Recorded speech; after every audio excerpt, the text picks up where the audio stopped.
오늘 이 시간에는 메타 신앙인지라는 제목으로 말씀을 전하도록 하겠습니다. 몇 년 전 제가 읽었던 책 중에 완벽한 공부법이라는 책이 있었습니다. 한국에서 베스트셀러에 올라온 책이기 때문에 저도 관심을 가지고 그 책을 읽게 되었습니다. 그 책을 보면서 이제 공부에 관한 여러 가지 인사이트를 제가 많이 얻게 되었습니다. 그 중에서 가장 흥미로운 부분이 하나 있었는데 그것은 바로 이 메타인지라는 이 개념이었습니다. 이 메타인지는 1976년에 미국의 발달 심리학자인 존 플라벨이라는 사람이 만든 용어입니다. 메타는 이 그리스어로 about, 뭐뭐에 대하여라는 뜻이고, 인지는 영어로 cognition 해가지고 이 뜻은 어떤 대상을 분별하고 판단하여 아는 것을 뜻하는 말입니다. 그러니까 다시 말해서 이 메타 인지는 자신에 관한 인지 능력을 말하는 것입니다. 내가 무엇을 알고 무엇을 모르는지, 그리고 내가 하는 행동이 어떠한 결과를 낼 것인지에 대해서 아는 능력을 바로 이 메타 인지라고 합니다. 더 쉽게 말하면 내 자신에 대해서 얼마나 나는 스스로 잘 알고 있는가, 이것에 대한 것이 바로 메타 인지라는 개념입니다. 그러니까 메타 인지가 높다는 것은 자기 자신에 대해서 잘 아는 것뿐 아니라 자신의 행동으로 어떠한 결과를 낳게 되는지 예측을 하는 것입니다. 이 완벽한 이 공부법의 이 책에서 말하는 이 메타 인지에 대한 실험을 소개하면 이렇습니다.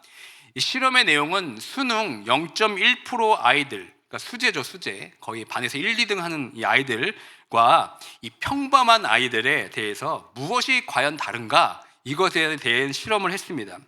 여러분이 생각할 때 상위 0.1% 학생들과 일반적인 학생들과 무엇이 다를 것 같습니까?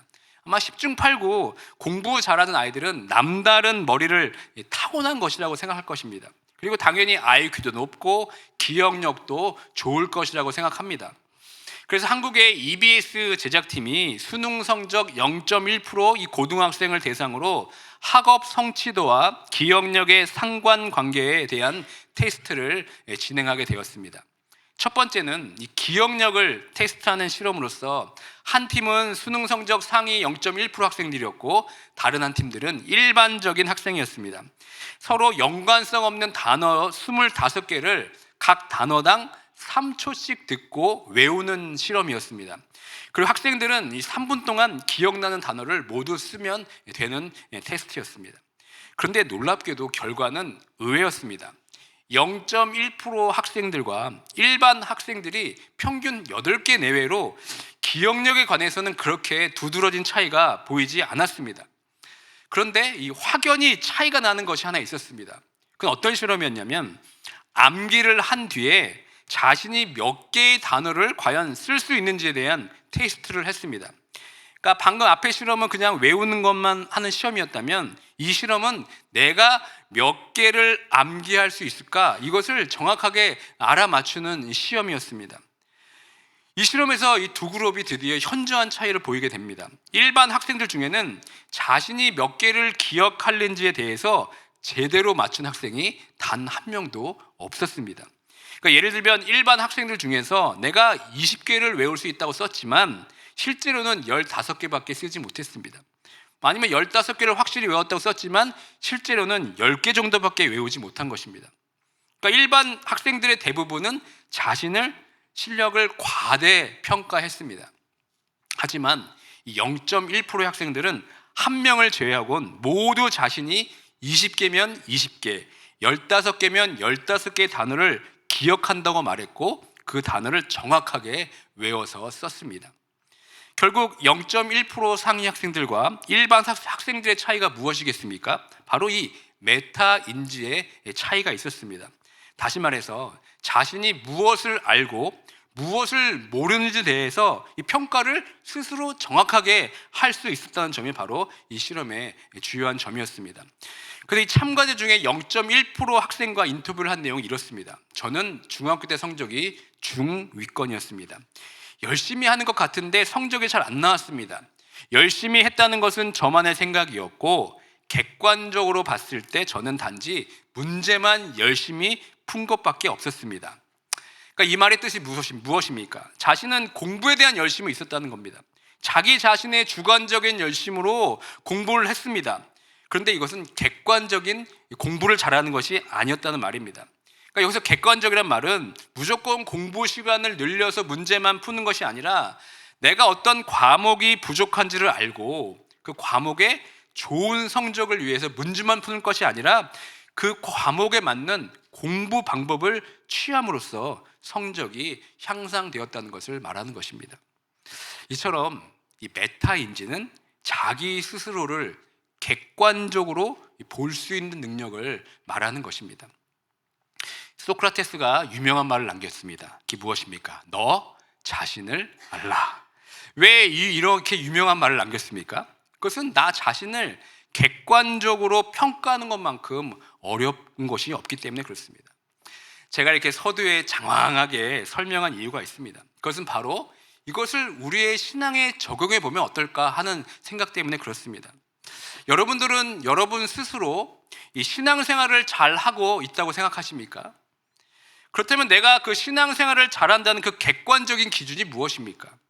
나의 신앙에 대한 이 메타 신앙인지가 여러분 어떻습니까? 분명 신앙생활에 열심은 있는 것 같은데 그 열심이 혹시 잘못된 방향은 아닙니까? 나는 나름 신앙생활을 잘하고 있다고 혼자만의 착각 속에 빠져 있지는 않습니까? 우리는 이 자신의 신앙을 객관적으로 볼 수 있는 능력이 있어야 합니다. 그래서 오늘 말씀을 통해서 올바른 신앙의 객관적인 기준이 무엇인지 여러분과 살펴보길 원합니다. 그래서 제가 이 메타인지라는 용어에 이 신앙이란 말을 덧붙여서 메타신앙인지 이렇게 합성어로 오늘 설교 제목을 붙여본 것입니다. 오늘 주시는 말씀을 통해서 나의 메타신앙인지, 즉 자기 스스로의 신앙을 이 하나님의 말씀 안에서 객관적으로 볼 수 있는 이 시간이 되길 주님의 이름으로 축복합니다. 오늘 이사야서 66장의 말씀은 심판과 소망에 관한 말씀입니다. 이 말씀은 이 세상의 종말까지 모든 시대와 상황에 대한 예언의 결말에 해당하는 부분입니다. 특별히 오늘 우리가 있는 본문은 이사야가 이스라엘 백성들의 그 신앙에 대한 이 메타인지가 잘못되어 있다는 것을 책망하는 말씀입니다. 즉 하나님에 대한 잘못된 열심으로 자신의 예배와 신앙은 올바르다고 생각하는 이스라엘 백성들의 이 착각에 대해서 하나님께서 이사야를 통하여서 지금 통렬히 비판하고 있는 겁니다. 그 잘못되어 있는 그 메타인지를 이사야 선지자를 통해서 지금 꼬집고 있는 것입니다. 이 시간에 다 함께 1절의 말씀 함께 읽어보도록 하겠습니다. 여호와께서 이와 같이 말씀하시되 하늘은 나의 보좌요 땅은 나의 발판이니 너희가 나를 위하여 무슨 집을 지으랴? 내가 안식할 초소가 어디랴? 여기서 하늘은 나의 보좌요 땅은 나의 발판이니 이 뜻이 무슨 뜻입니까? 하나님께서는 나는 이 모든 것을 창조한 여호와 하나님이다. 그런데 너희가 나를 위하여 집을 지으면 얼마나 큰 집을 짓겠느냐? 하늘이 나의 보좌고 땅이 나의 발판인데 왜 너희는 나를 그렇게 조그만 곳에 가두려고 하느냐라는 이 하나님의 탄식입니다. 여러분, 성전의 시작은 광야에서 처음으로 시작되었습니다. 이것을 우리는 성막 이렇게 부릅니다. 이 성막을 통해서 하나님께서 이스라엘 백성들에게 자기 자신을 특별하게 계시함으로써 이 성막이 시작되었습니다. 이 성막은 나중에 다윗의 기도를 통하여서 솔로몬을 통하여 나중에 성전으로 지어지게 됩니다. 사실 굳이 하나님께서 이 성막과 성전에 들어오실 필요가 없습니다. 하나님께서 내가 너희와 함께 있다는 것을 이스라엘 백성들에게 스스로 보이시고 여호와 하나님을 어떻게 섬기고 예배하는지를 가르쳐 주시기 위해서 이 성막을 만든 것뿐입니다. 그런데 이스라엘의 백성들의 잘못이 무엇입니까? 이런 하나님의 이 마음도 모르고 오히려 그 크시고 위대하신 하나님을 성전에 가두고 제한했다는 것입니다. 그렇다면 우리는 어떻습니까? 하나님을 어떤 제도나 이 관습 안에 가둬두고 예배하고 신앙생활하고 있지는 않습니까?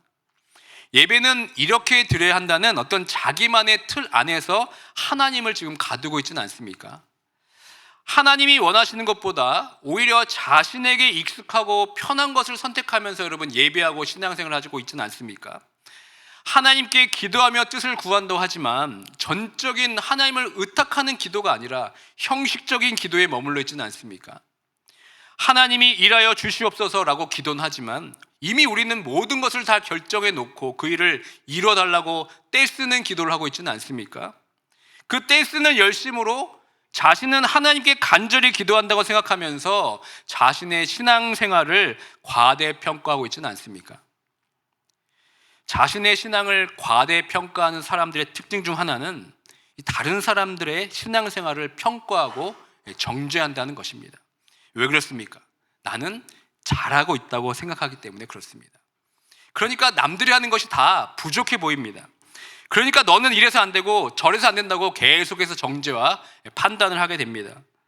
그런데 그 정죄하는 기준이 차라리 하나님의 말씀이면 참 좋겠는데 그렇지도 않습니다. 그냥 자기 생각일 뿐입니다. 자기의 열심보다 조금이라도 부족하게 느낀다면 금세 다른 사람의 신앙을 비판합니다. 그렇게 하다 보면 어디까지 올라갑니까? 하나님까지도 내 생각과 내 틀에 가둬버립니다. 하나님께 오히려 자신의 생각과 방식이 옳다고 강요하기까지도 합니다. 이사야서 선지자는 이런 자들에게 이사야서 55장 8절부터 9절의 말씀에서 이렇게 말씀하고 있습니다. 다 함께 봉독하도록 하겠습니다. 이는 내 생각이 너희의 생각과 다르며 내 길은 너희의 길과 다름이니라. 여호와의 말씀이니라. 이는 하늘이 땅보다 높음같이 내 길은 너희의 길보다 높으며 내 생각은 너희의 생각보다 높음이니라. 아멘. 그러니까 어떻게 피조물인 우리가 창조주의 생각을 가늠하고 제한할 수 있겠습니까? 우리는 하나님을 자신의 뜻과 목적을 위해서 가둬서는 안 됩니다. 하나님을 우리 생각 안에 여러분 가둬서는 안 됩니다. 오늘 본문인 3절의 말씀을 다시 한번 함께 읽도록 하겠습니다. 소를 잡아 드리는 것은 살인함과 다름이 없이 하고 어린 양으로 제사 드리는 것은 개의 목을 꺾음과 다름이 없이 하며 드리는 예물은 돼지의 피와 다름이 없이 하고 분향하는 것은 우상을 찬송함과 다름이 없이 행하는 그들은 자기의 길을 택하며 그들의 마음은 가증한 것을 기뻐한즉. 이스라엘 백성들은 여전히 하나님을 향한 잘못된 열심으로 스스로 만족하고 있습니다. 소와 양을 잡아 제사 드리는 것은 하나님께서 가르쳐 주신 제사법입니다.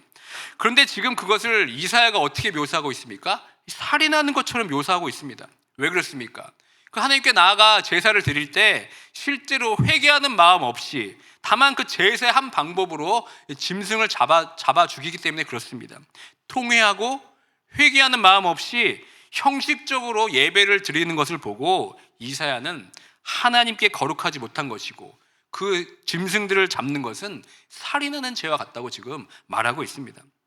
3절 하반절을 여러분 다시 보시면 이 현상에 대해 이렇게 묘사합니다. 이것은 우상을 찬송함과 다름이 없이 행하는 그들은 자기의 길을 택하며 그들의 마음은 가증한 것을 기뻐한즉 이렇게 말씀하고 있습니다. 4절 하반절을 보시기 바랍니다. 4절 하반절 함께 읽도록 하겠습니다. 오직 나의 목전에서 악을 행하며 내가 기뻐하지 아니하는 것을 택하였음이라 하시니라. 그러니까 3절의 마지막 부분과 4절의 마지막 부분은 절묘한 대조를 이루고 있습니다. 3절의 마지막은 이스라엘 백성들이 가증한 것을 기뻐하고 있다 이렇게 말하고 있고, 이 4절의 마지막은 하나님께서 내가 기뻐하지 않는 것을 택하고 있다 이렇게 말씀합니다. 그러니까 청개구리도 이런 청개구리가 없습니다. 기뻐하지 아니할 것에 기뻐하고 있고 기뻐해야 할 것에 기뻐하지 않는 이것이 바로 이스라엘 백성들의 모습이었습니다. 그리고 또 우리들의 모습은 아닌지 이 시간 돌아보길 원합니다. 그런데 정작 이스라엘 백성들은 이런 이사야 선지자의 외침에 반응하지 않습니다. 왜 그렇습니까? 그것은 나는 하나님을 잘 믿고 최선을 다해 예배하고 있다는 이 착각에 빠져 있기 때문에 그렇습니다. 이 자신의 그 메타 신앙 인지가 지금 형편이 없는 겁니다. 하나님이 원하시는 삶을 살기 위해 객관적인 말씀의 기준이 아니라 주관적인 이 자신의 믿음과 신앙을 지금 최고로 여기고 있기 때문에 그렇습니다. 그렇다면 어떻게 이 자신의 신앙을 이 주관적인 평가에서 벗어나서 하나님 보시기에 정직하고 하나님이 원하시는 신앙으로 어떻게 변화할 수 있겠습니까? 그것은 바로 2절 말씀에 기록되어 있습니다. 우리 다 같이 2절 중반절의 말씀을 함께 읽도록 하겠습니다. 무릇 마음이 가난하고 심령에 통회하며 내 말을 듣고 떠는 자는 내가 돌보려니와. 아멘. 여러분, 이 말씀이 바로 여러분들의 신앙과 믿음을 평가하는 객관적인 기준이고 바로 잣대입니다. 마음이 가난하고 심령에 통회하며 내 말을 듣고 떠는 자, 이것이 마지막 종말의 심판 때 하나님께서 그들을 버리지 않고 돌보신다고 지금 말씀하고 있습니다. 우리는 이 예배에 능숙합니다. 기도도 누구보다 못지않게 잘할 수 있습니다. 섬김도 열심히 합니다.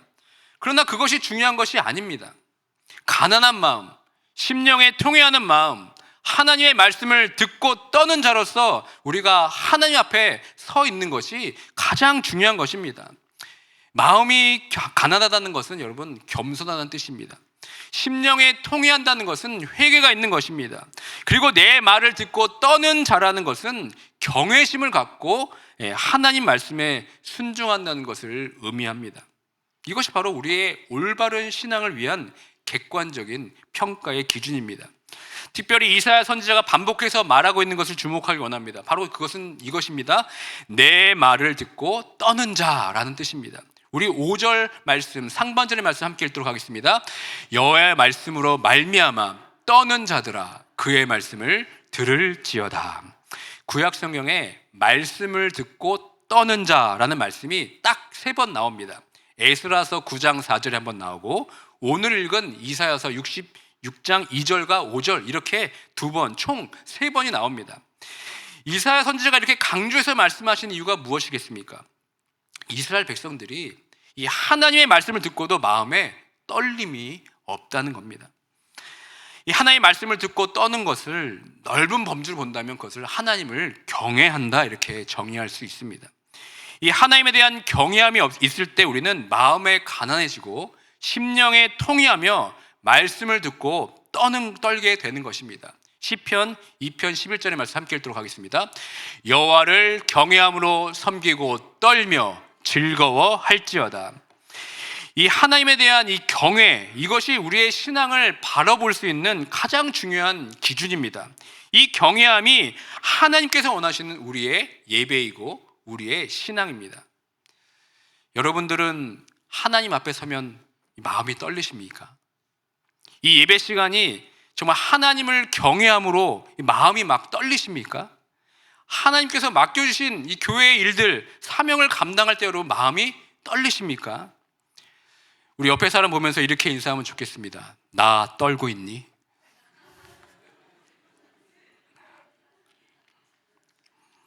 제가 제 인생에서 가장 떨었던 기억이 하나 있습니다. 그것은 제가 성악을 전공하고 처음으로 교회에서 특송을 한 날입니다. 그때 저는 그 순간을 아직 잊지 못합니다. 그때 악보를 들고 한 찬양이 두려워 말라 내가 너를 지명하였고 이런 찬양인데, 근데 그 노래를 시작하자마자 악보를 들고 했는데 제 오른손이 떨리기 시작했습니다. 떨리기 시작. 너무 오른손이 떨리니까 제가 왼손으로 바꿨습니다. 마찬가지 떨립니다. 너무 떨려서 두 손을 잡았더니 더 떨립니다. 그래서 이거를 제가 내려놓고 부를 수밖에 없었습니다. 얼마나 그 순간 제가 창피했는지 모릅니다. 처음 제가 데뷔하는 시간이었는데, 그런데 그 시간이 제 인생에 정말 결정적으로 중요한 시간이었습니다. 그때 처음으로 특송을 부르니까 제가 얼마나 많은 기도를 하고 그 찬양을 부른지 모릅니다. 얼마나 긴장을 했는지 특송을 하고 나니까 다리에 힘이 풀려버렸습니다. 그냥 털썩 주저앉았습니다. 그런데 그때 하나님께 정말 제 진심으로 감사의 기도를 드리며 하나님께 영광을 올려드렸습니다. 아직도 저는 그 기억이 생생합니다. 그런데 시간이 점점 흐르고 또 많은 무대에 서고 또 자신감이 생기다 보니까 어떻게 됩니까? 이제 긴장이 안 되는 겁니다. 무덤덤해집니다. 그리고 교만해집니다. 또 감동도 사라지고 더군다나 기도도 하지 않습니다. 가장 슬픈 것이 무엇인지 아십니까? 그 예전의 떨림이 아직 제 앞에서 움직이고 있지 않다는 겁니다. 그 떨림이 사라졌다는 것입니다. 특별히 하나님의 일을 할 때 이 떨림은 정말 중요합니다. 하나님 앞에서 떠는 것이 하나님을 향한 이 경외이기 때문에 그렇습니다. 만약 하나님의 일을 할 때 내가 완벽하고 내가 모든 것을 장악하기 시작하면 하나님을 향한 떨림이 사라지게 됩니다. 그러면서 나의 메타 신앙 인지는 점점 착각 속에 빠져들어서 나의 신앙을 과대평가하고 나는 참 잘하고 있다라고 생각합니다. 하나님 앞에서 떨림이 없다는 것은 하나님을 경외하지 않는 것입니다. 그리고 기도하지 않는 것이며 가난한 마음이 사그러진 것이고 심령에 통회하는 마음이 없다는 뜻입니다. 여러분들은 어떠십니까? 하나님의 말씀을 듣는 이 시간 마음이 떨리십니까? 하나님의 일을 하면서 여러분 두렵고 떨리는 마음을 갖고 계십니까? 예전에는 이 토요일 저녁이면 그 다음날 주일 성수를 하기 위해서 어떻게 합니까? 일찍 자려고 노력하고 준비했습니다. 지금은 어떻습니까? 이 주말을 늦게까지 만끽하다 보니까 오히려 주일 아침이 너무나 피곤하지 않으십니까? 예전에는 10분, 15분 전에 들어와서 예배를 위해 기도했습니다. 요즘은 어떠십니까? 또 헌금 드릴 때는 어땠습니까? 토요일 저녁에 미리 준비한 봉투에 정성스럽게 준비하지 않았습니까? 또 새로 산 옷이나 신발이 있으면 주중에 신지 않고 주일날 하나님 앞에 제일 처음 모이겠다고 그렇게 우리가 하고 오지 않았습니까? 지금은 이러한 모습이 아주 아련한 추억이 되어버렸습니다. 또 구역 모임 인도할 때는 어땠습니까? 처음 구역 인도할 때 여러분 생각해 보시길 바랍니다. 두렵고 떨리는 마음으로 한 사람 한 사람을 떠올리며 기도했는데 이제는 뭐 준비 없이 말씀을 인도하고 뭐 기도하는 것이 이제 아무렇지가 않습니다. 사랑하는 성도 여러분, 내가 무엇을 하고 있기 때문에 우리의 신앙이 성장하고 있는 것이 아닙니다. 내가 무엇을 하고 있다고 우리의 신앙이 올바른 길로 가는 것도 아닙니다. 내가 교회를 오래 다녔다는 것만으로 신앙이 성장하지 않습니다. 어떤 직분을 맡고 있다고 나의 신앙이 성장하는 것이 아닙니다. 내가 어떤 봉사를 맡고 있다고 여러분의 신앙이 올바르다고 말할 수가 없습니다. 가장 중요한 것은 이 모든 일을 할 때 하나님 앞에서 우리 마음이 하나님을 향한 경외로 두렵고 떨리는가, 이것이 가장 중요한 것입니다. 사랑하는 한인제일장로교회 성도 여러분, 하나님의 말씀을 듣고 두렵고 떨리는 그 마음을 다시 한번 소유하시는 모두가 되길 주님의 이름으로 축원드립니다. 이 두렵고 떨리는 것은 여러분 수동적인 것이 아닙니다. 하나님이 무서워서 쩔쩔매는 그런 두려움이 아니라 하나님 앞에 서기 위한 적극적인 이 겸손을 나타내는 것입니다. 어떻게 나에게 이런 구원을 허락하여 주셨는가? 어떻게 나같이 부족한 자가 하나님의 일을 감당할 수 있을까? 가난한 마음, 통회하는 마음, 바로 하나님을 향한 경외이고 두렵고 떨리는 마음이 우리 안에 있어야 되는 겁니다. 저는 이 말씀을 준비하면서 몇 년 전에 그 멕시코 선교 현장이 기억이 났습니다. 하나님을 경외하며 떨리는 모습이 어떤 것인지 제가 그 예배 시간을 통해서 확인하게 되었습니다. 화요일 날 현지인들과 함께 기도하는 그 예배 시간 때 그들이 기도하고 찬양하는 모습이 정말 제 눈에는 잊혀지지가 않습니다. 그들은 예배당에 들어오자마자 바로 자리에 앉지 않습니다. 한결같이 자리에 앉기 전에 무릎을 꿇고 기도했습니다. 그리고 아이들을 다 데리고 나왔습니다. 아이들을 등에도 업고 가슴에도 앉으면서 함께 예배를 드렸습니다. 중간중간 찬양의 은혜를 받으면 또 무릎을 꿇고 눈물을 흘리며 기도했습니다. 이들은 새벽 4시, 5시에 일어나서 하루 종일 떼약볕에 일을 하고 피곤한 몸을 가지고 그 화요일 저녁에 나와서 예배를 드립니다. 그리고 울며 기도합니다. 부르짖으며 기도합니다. 이것이 바로 이 가난한 마음, 통회하는 마음, 하나님 말씀 앞에서 떠는 자들이 아니겠습니까? 사랑하는 성도 여러분, 이 예배의 자리만큼은 하나님 앞에서 두렵고 떨리는 마음으로, 가난한 마음으로, 통회하는 마음으로 하나님의 말씀 앞에 떠는 모두가 되길 주님의 이름으로 축원드립니다. 말씀을 맺습니다. 여러분의 메타 신앙 인지는 어떻습니까? 이 주관적인 열심에서 벗어나서 하나님께서 원하시는 객관적인 기준 여러분 가지셔야 합니다. 그것은 바로 하나님 앞에서 두렵고 떨리는 마음이 있느냐, 바로 이것입니다. 이 마음이 있을 때 우리는 가난한 마음, 심령에 통회하는 마음, 무엇보다 말씀 앞에 떨며 겸손함을 가지게 될 줄 믿습니다. 이것이 바로 하나님 앞에서 객관적인 우리의 신앙을 점검하는 기준이며 바로미터입니다. 하나님을 경외하는 마음, 이것이 우리의 예배와 삶 속에서 다시 한번 살아나기를 주님의 이름으로 축원드립니다. 이 하나님 앞에서 떨리는 이 마음이 있어요, 여러분. 우리는 말씀을 보는 겁니다. 이 떨리는 마음이 있어야 우리는 기도하게 되는 것이고 우리는 겸손해질 수밖에 없는 겁니다. 다시 한번 하나님의 말씀 앞에서 들으며 떨고, 기도하며 떨고, 찬양하며 떨고, 하나님의 일을 섬기면서 떠는, 그래서 날마다 주님을 경외함으로 주님 앞에 서는 우리 모두가 되길 주님의 이름으로 축원드립니다.